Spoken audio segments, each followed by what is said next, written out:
We are sitting here today with Kristin Francis. This is one of my most favorite realtors that I have ever worked with in 7 years of doing home inspections in the DC area. I want to talk today, Kristin, because you came to the real estate industry, not home inspection. You came to the real estate industry from a very unusual background. I came to the home inspection industry from a very unusual background, and it's not uncommon for those in your sphere of influence to convene on your porch and talk about unusual things.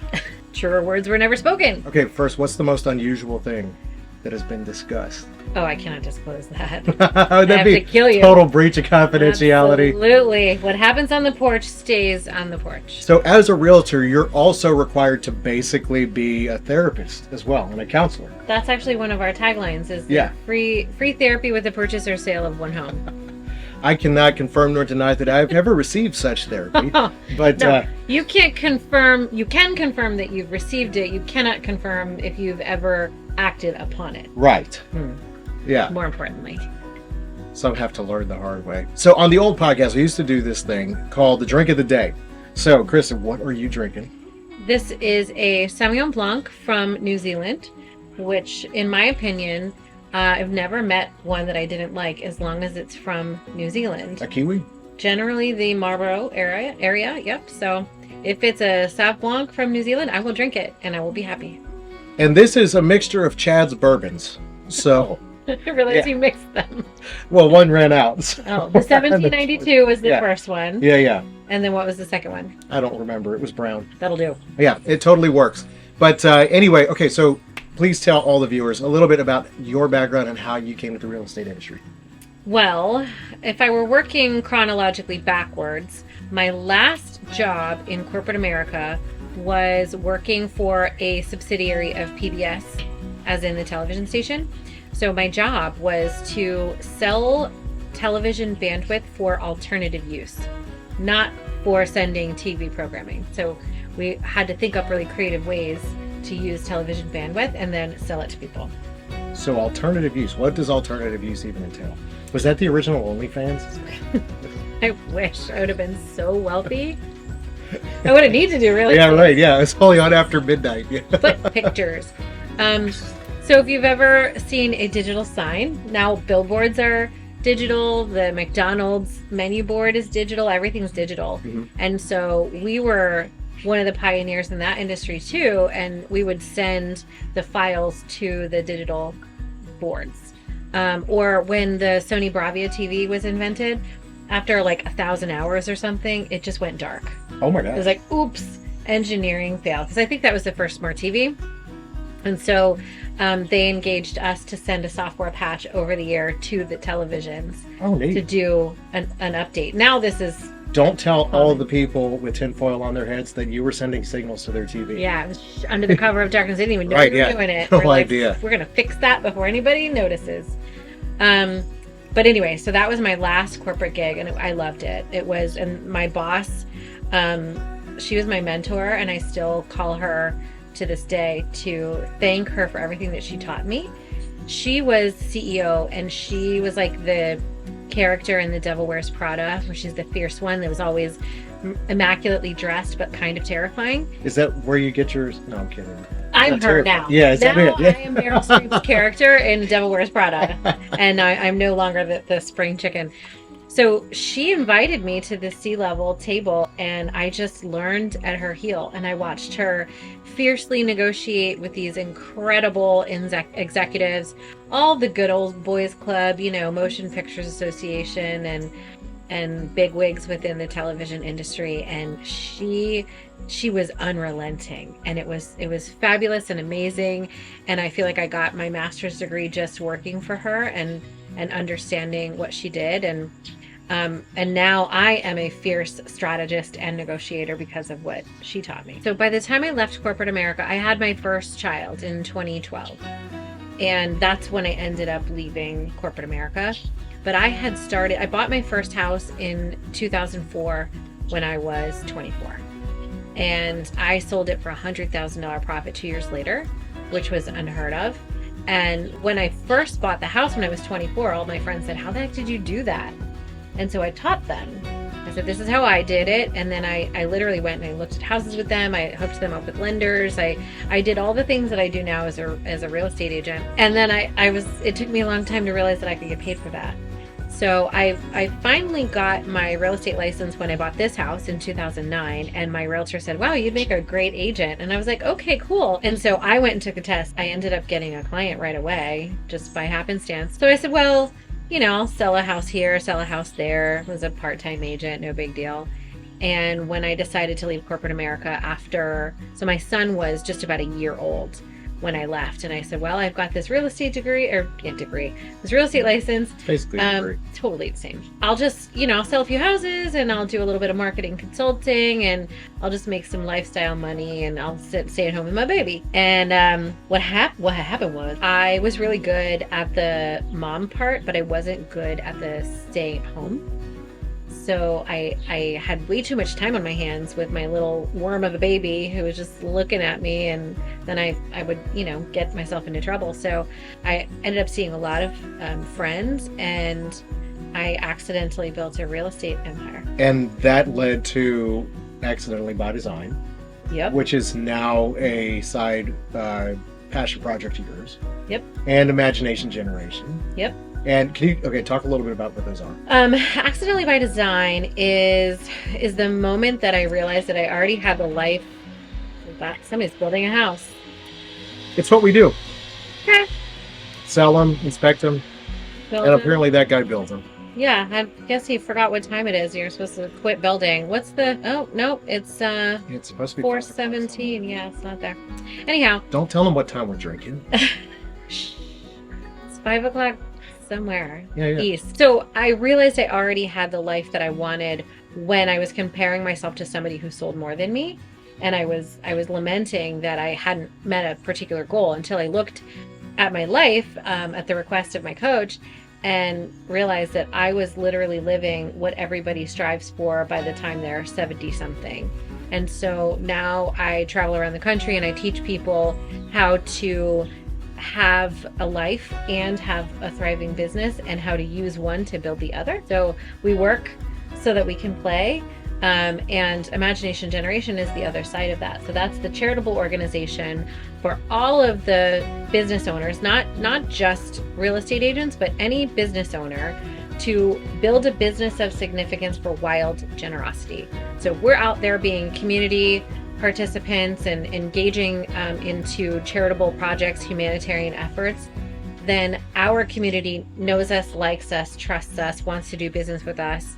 People know that by doing business with us, they're making a larger impact in the world. And so that makes our business grow. And as our business grows, we can help more people. As our business grows, we can travel more and chase our passions. And fortunately for me, my passions are humanitarian work and just travel and adventure. So that's what I spend my time doing 6 months of the year. And that first year that I had done it, in 6 months, I sold over 50 million, which is really impressive. That's awesome. So that's one entrepreneur. I can't wait to introduce you to a second one. Her name's Bailey McHugh. She's the owner of Swell Home Inspections down in Charlotte, North Carolina. Has done an amazing job just in the last couple of years, building her following on Instagram from a few hundred to several thousand, and fully woman-owned business, and absolutely just killing it out there. So I would love for you to hear what she's got to say. She's going to be a regular on the show. I already know that. But before we get into that interview, I've got to tell you about Inspection Fuel Ultra. This is an amazing inspection conference that's going to be coming up September 16th through the 18th in Orlando, Florida. Bring your whole family. You get to take your family to freaking Disney World and write it off your taxes. It's going to be the best time. And you get 10 CE hours that you could put towards your license education. So we hope to see you there. You can actually go to inspectionfuel.com and sign up and use the code ISM40 so that you get 40% off of your registration. It's going to be the best time. I'm going to be there. Unfortunately, she won't be there. She's a realtor. She's not a home inspector, but inspectors will be there. We've got Inspector AJ that's going to be there, Mike Crow that's going to be there, Mark Hummel from IEB is going to be there as well. It's going to be an amazing time. So really, ultimately, what I'm saying is I hope you're there. So bring your family. Come see us at Disney World, September 16th through the 18th. Go sign up. So without further ado then, here's Bailey McHugh.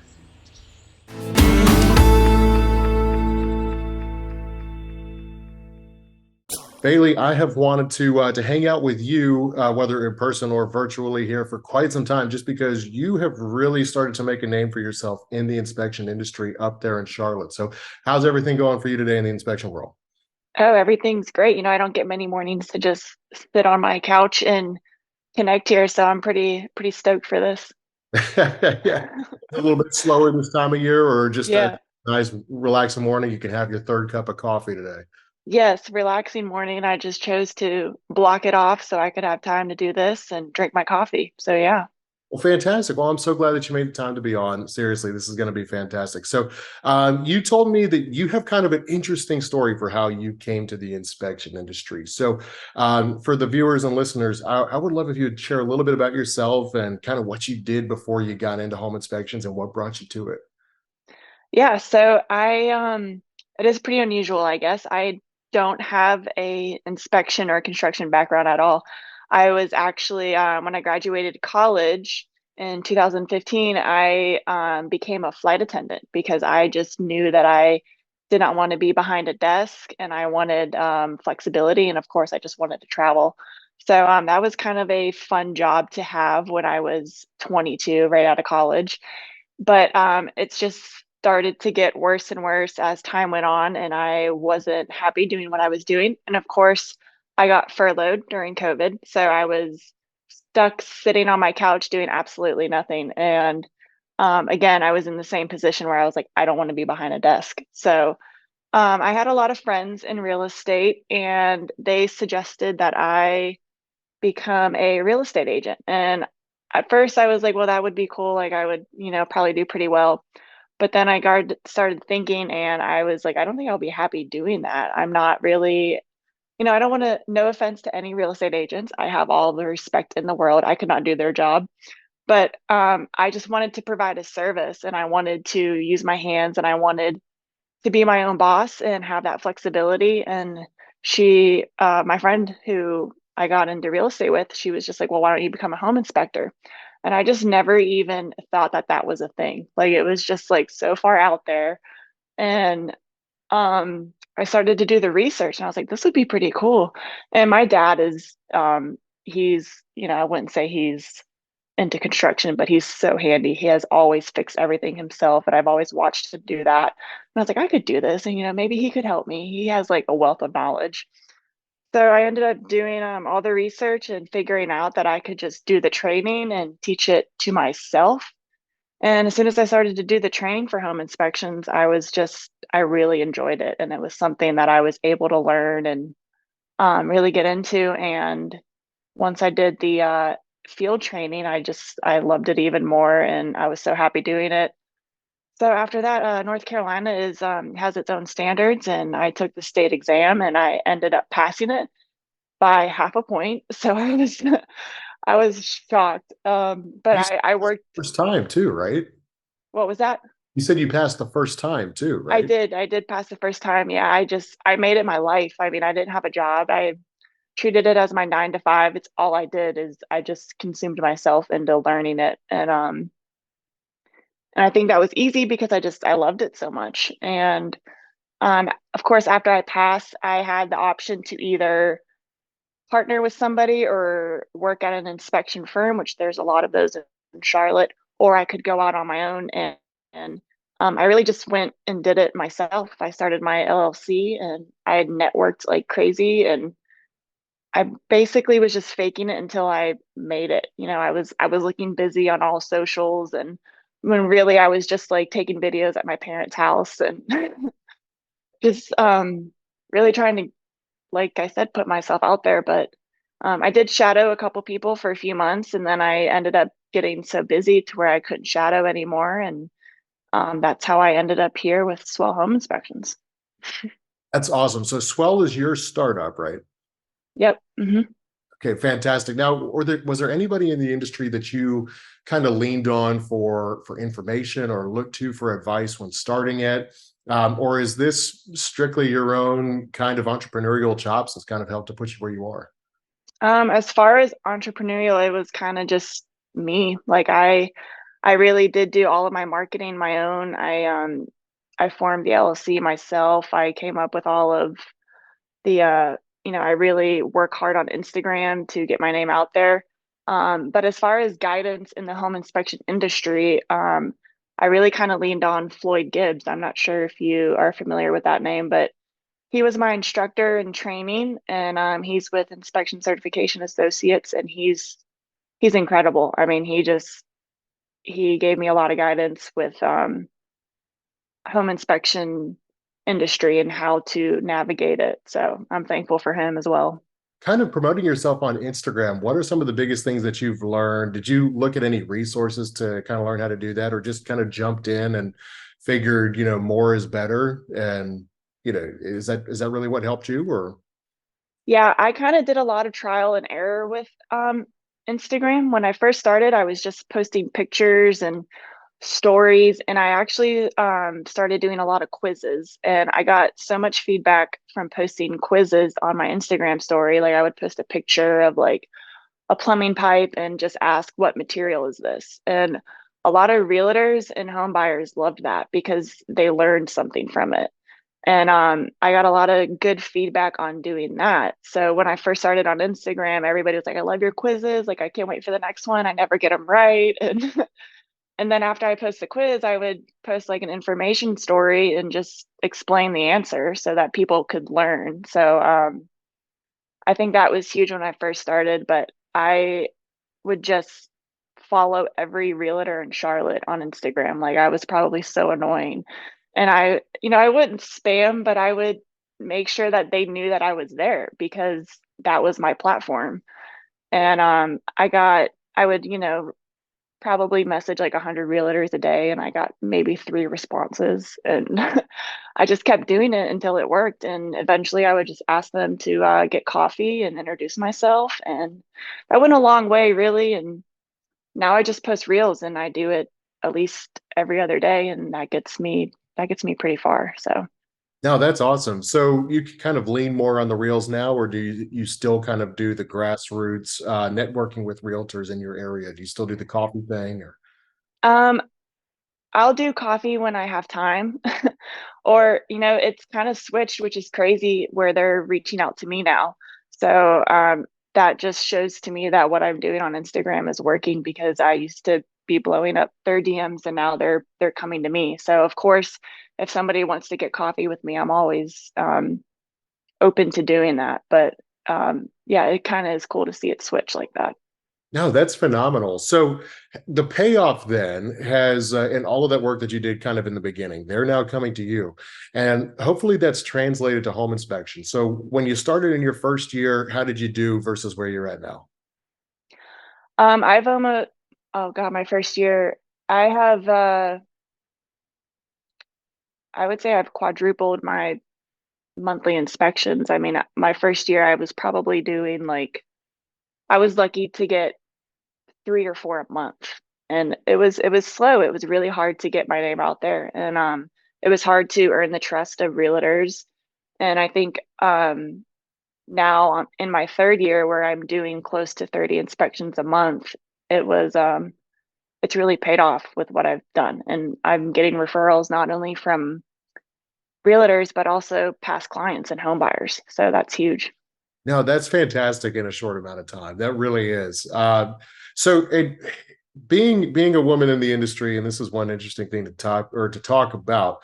Have you noticed that's helped, or have you had to earn a little bit more trust? How has that kind of affected you in the industry, and or is that something that you see as something that markets well? Because I think you're also a 100% certified woman-owned business, right? Yes, I am. So um, I have of course, when I started my home inspection company, it just never even came into my mind that like, oh, I can't do this because I'm a woman. It was just like, I can do this because I'm capable and I know I can. So, of course, when I came into the field, a lot of, people were like, oh, wow, a female home inspector, that's awesome. And I was like, yeah, cool. Like, I'll take that, but I'm also 100% qualified to do this job. And, but I do use it as a huge marketing tool because it does work. And there are a lot of firms who respect that I'm out here doing it because, I am a minority in my field. And I think it takes a lot of guts to do that and to be here and to do a good job. And So it does help for sure. But being 100% woman owned, I'm the only one in Charlotte, so it does help. And of course, when people, I don't know why, but people Google female home inspectors, and I pop up, so it No, that's helps. awesome. No, there's nothing wrong with leaning on that at all. And as you know, we've talked about this kind of on the side as well. The fact that you're able to put yourself out there, not based on, you know, a gender role or anything like that. You are qualified to do this, and you let your knowledge and your skill set speak to what you're capable of, and that's phenomenal. So I think that demonstrates so well in your social media content. So good job on you for doing that. And Thank you. you know, hopefully continue much success for you there.